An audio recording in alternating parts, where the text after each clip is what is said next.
이걸 보면 콜마홀딩스하고 콜마 B&H는 구조적으로 독립적이고 자율적인 경영이 힘든 곳이라는 거잖아요. 너의 실적이고 나의 실적이라 한쪽으로 한숟가락 먹는데, 그러면 애초에 경영 합의 때부터 분쟁의 씨앗이 깃들어 있는 거 아닙니까? 그런 면이 좀 없잖아 있습니다.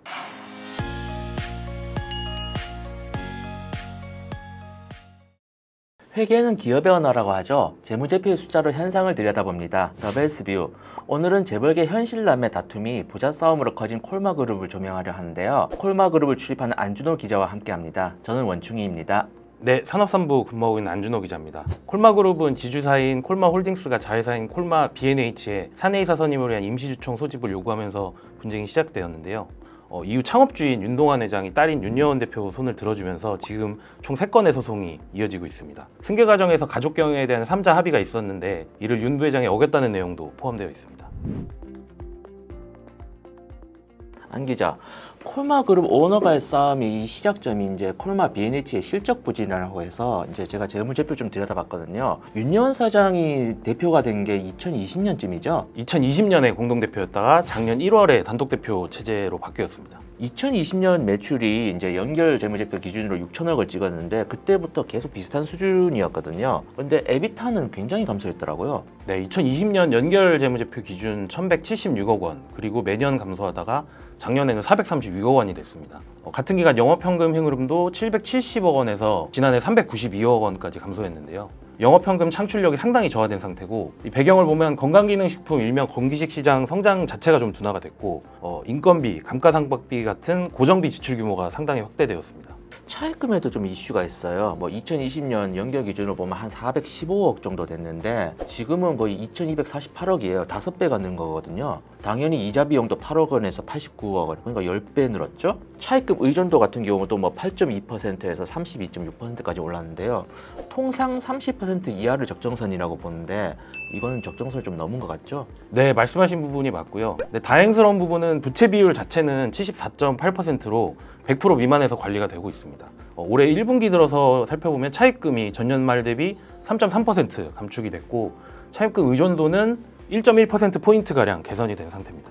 무엇보다 1년 내 갚아야 할 단기 차입금이 좀 많이 늘었어요. 2020년 때는 연결 기준으로 보면 전체 차입금에서 한 45% 정도 되는 게 단기성 차입금이었는데 작년 기준으로는 한 75%까지 늘었어요. 단기 차입금 의존도 역시 이제 3.7%에서 24.5%까지 늘었고요. 이게 좀 부담이 되지 않을까요? 다행스러운 부분을 또 말씀드리면 콜마 B&H 같은 경우는 회사채 같은 시장성 조달이 없었습니다. 이 말은 어떤 의미냐면 차환 부담이 없다는 뜻이거든요.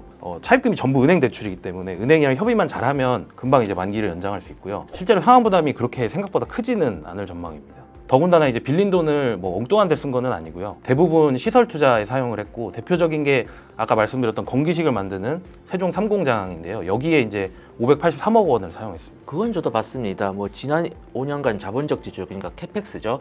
이게 2,800억을 넘더라고요. 연평균으로 한 560억을 시설 투자에 쏟아서 부은 건데요. 2022년부터는 이게 영업 현금 흐름도 뛰어넘고 있습니다. 과감하다, 어쩌면 무리하다고 할 수 있는 투자인데 이걸 왜 한 거죠? 콜마 B&H는 말씀드린 대로 건기식 그리고 화장품을 ODM, OEM 방식으로 생산 판매하는 회사입니다. 특히 매출 절반은 건기식, 이게 차지하고 있는데요. 건기식 시장 아까 말씀드린 대로 굉장히 성숙기에 진입해 있고요. 최근에 이제 신규 경쟁사들이 굉장히 많이 출연을 해서 경쟁 강도가 굉장히 치열해졌습니다. 이렇다 보니까 콜마 B&H도 생산 능력, 즉 캐파를 확대해서 시장 지배력을 공고히 하려는 전략 아니었을까 그렇게 생각을 합니다. 그렇다면 의문이 하나 더 생깁니다. 캐파를 늘렸으면서도 매출은 지난 5년간 보면 한 5천억 후반대에서 6천억 사이에 정체돼 있다는 거죠. 캐파 대비 수주 경영이 못 따라가는 거 아닌가요? 공장 실컷 지어놓고 수주량이 늘었다는 게 전혀 보이지가 않거든요. 네, 말씀해주신 부분이 회사 쪽에선 좀 아픈 부분인데요. 최근 몇 년 사이 캐파 확대에 주력을 했는데 2020년에 사실 코로나와 더불어서 건기식 호황기가 찾아왔었습니다. 이때 투자를 시작을 했는데 호황기가 저물면서 효과를 아직 보지 못하고 있는 상황이고요. 국내 건기식 시장도 최근에는 지난해 역성장을 했고, 말씀드린 세종공장도 지난해 말 기준을 보면 가동률이 60% 수준에 머물고 있습니다. 대신 이제 눈을 돌린 게 해외 시장을 진출을 했거든요. 작년 매출을 보면 내수가 연결 기준 2.4% 증가를 했고, 그에 비해서 수출은 13.4% 훨씬 늘었습니다. 내수와 수출 비중을 보면 2020년에는 7대 3이었는데요. 작년에는 6대 4 수준까지 변했고요. 사실상 수출이 회사 실적을 좀 견인하고 있다, 이런 상황으로 보시면 됩니다. 중요한 거는요. 콜마 B&H의 이 부진이 콜마 홀딩스에도 큰 영향을 미친다는 거거든요. 콜마 홀딩스의 뭐 작년 연결 기준 매출 보면 한 6,766억 정도 나오는데요. 콜마 B&H가 6,156억 원이에요. 거의 뭐 연결 자회사 보니까 실적이 같이 연동되는 수준이거든요. 콜마 B&H의 에비타가 감소하니까 홀딩스 역시 4년 만에 에비타가 반토막이 났고 B&H의 빚과 이제 차입금이 느니까 홀딩스도 같이 늘었던 거죠. 이게 다 B&H가 홀딩스에 직접적으로 영향을 준다는 건데. 네, 소유 구조상으로 보면 콜마 홀딩스와 콜마 B&H가 한 몸처럼 붙어 있는 게 사실입니다. 홀딩스 산하의 핵심 자회사가 한국콜마 그리고 콜마 B&H인데요. 홀딩스의 한국콜마 지분은 26.31%, 지배력을 갖지 못해서 관계기업으로 분류가 되고 있습니다. 실적에도 지분법 손익으로 반영이 되고 있고요. 반대로 홀딩스의 콜마 B&H 지분은 44.46%로 지배력을 갖고 있고요. 그래서 연결 재무제표에도 직접 반영이 되고 있습니다. 이걸 보면 콜마 홀딩스하고 콜마 B&H는 구조적으로 독립적이고 자율적인 경영이 힘든 곳이라는 거잖아요. 너의 실적이 곧 나의 실적이라 한 정도로 한숟가락 먹는데 그러면 애초에 경영 합의 때부터 분쟁의 씨앗이 깃들어 있는 거 아닙니까? 그런 면이 좀 없잖아 있습니다. 2018년 9월 창업주인 윤동환 회장이 두 자녀와 3자 간 경영 합의를 체결했다라는 말이 있는데요. 윤 부회장이 그룹 전체를 이끄는 대신에 윤 사장은 콜마 B&H를 자율 경영한다. 뭐 이런 내용이 골자입니다. 근데 그룹 구조를 보면 말씀하신 대로 언제든 불씨가 터질 수 있는 그런 상황입니다.